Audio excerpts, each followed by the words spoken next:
substantivos biformes, sobrecomum, epicenos, comuns de dois gêneros. O que é tudo isso, meu Deus? Você vai ver junto comigo depois da vinheta.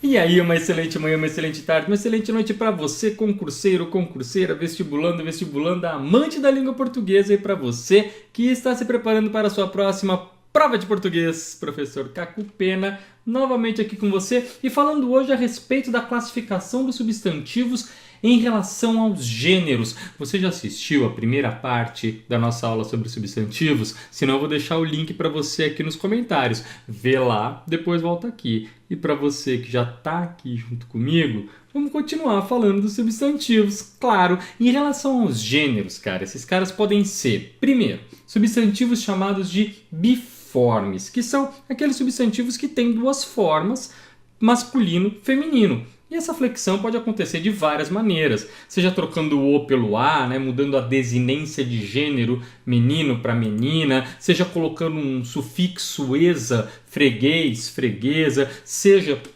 o masculino ão e o feminino se faz com an ou com oa, né? Órfão e órfã, patrão, patroa, seja colocando o sufixo esa ou isa, que é uma variante, né? Duque ou duquesa, sacerdote ou sacerdotisa, seja mudando o timbre da vogal final, como avô e avó, em que o timbre aberto faz o feminino, seja os substantivos que mudam o radical, aí é completamente outro, homem e mulher, e aí tem outra forma para o feminino. Esses aí são os mais comuns, os substantivos biformes, aqueles que a gente sabe que é feminino porque tem outra forma.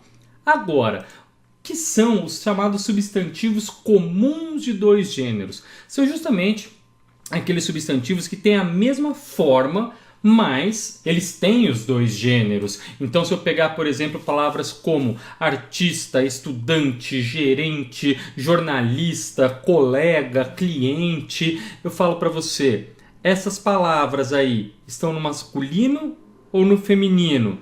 Não sei, não dá para saber, porque a mesma forma é usada em todos os substantivos, tanto para o masculino quanto para o feminino, mas eu tenho a indicação pelo artigo. Então eu tenho o artista e a artista, o estudante, a estudante, o gerente, a gerente. Por isso que ele é comum, mas tem os dois gêneros. Aliás, e a história do presidente? Existe ou não a forma presidenta? Se até hoje você tem essa dúvida, vou deixar aqui embaixo para você um link que eu comentei isso no Instagram já há um tempinho. Vai lá e assiste, beleza?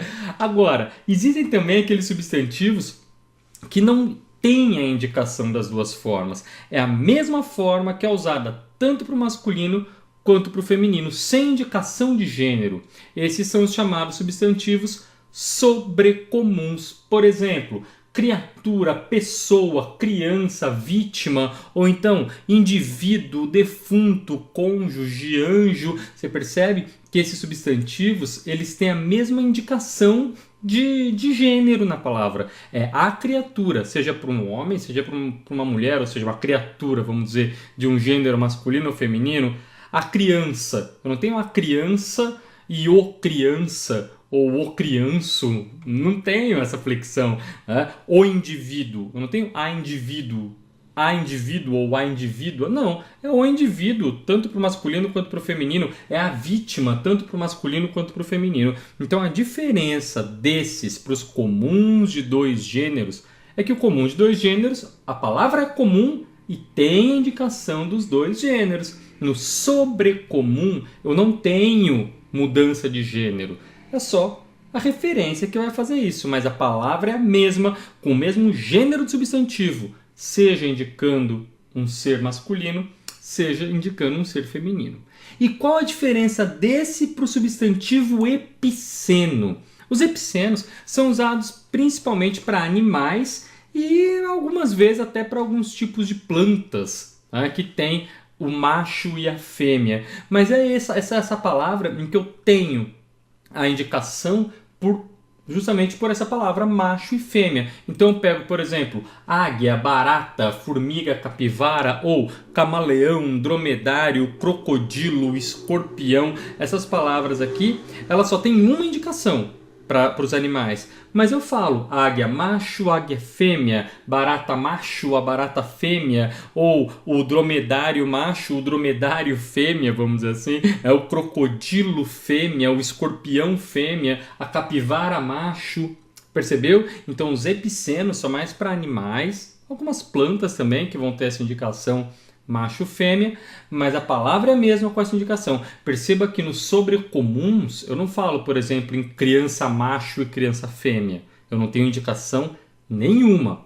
É a criança, seja para uma criança macho, seja para uma criança fêmea. Agora, é diferente de escorpião ou capivara, em que eu tenho essas indicações. Ficaram claras essas diferenças para você? Zipando a história. Substantivos biformes, que mudam completamente de forma, comuns de dois gêneros, em que eu tenho a mesma palavra, mas tenho a indicação de gênero pelo artigo, o ou a. Sobrecomuns, em que eu tenho a mesma palavra com a mesma indicação do artigo de gênero, seja para um ser do sexo masculino, seja para um ser do sexo feminino. Não tem diferença nenhuma. E os epicenos, principalmente para animais e até algumas plantas, em que eu tenho a mesma palavra, mas tenho a indicação macho ou fêmea. Beleza? Conhecia essas classificações? Não conhecia? Conheceu agora? Gostou? Ficou claro? Não esquece de deixar o seu comentário aqui e, claro, o seu curtir e a sua inscrição no canal. É muito importante para mim e todos os meus contatos aí para você. Agora tem uma novidade até. Fiz uma revista no Flipboard. Já conhece essa plataforma Flipboard? Se conhece e usa para se informar, tem lá a revista Caco Pena Prova de Português, além, claro, do Reddit, do Tumblr, do Twitter, do Instagram, do Facebook, do YouTube, do site e do e-mail profcacupena@gmail.com, beleza? Todos os contatos para você. Te espero aqui no nosso próximo vídeo, tanto de teoria quanto da série de questões. Obrigado pela presença e até breve.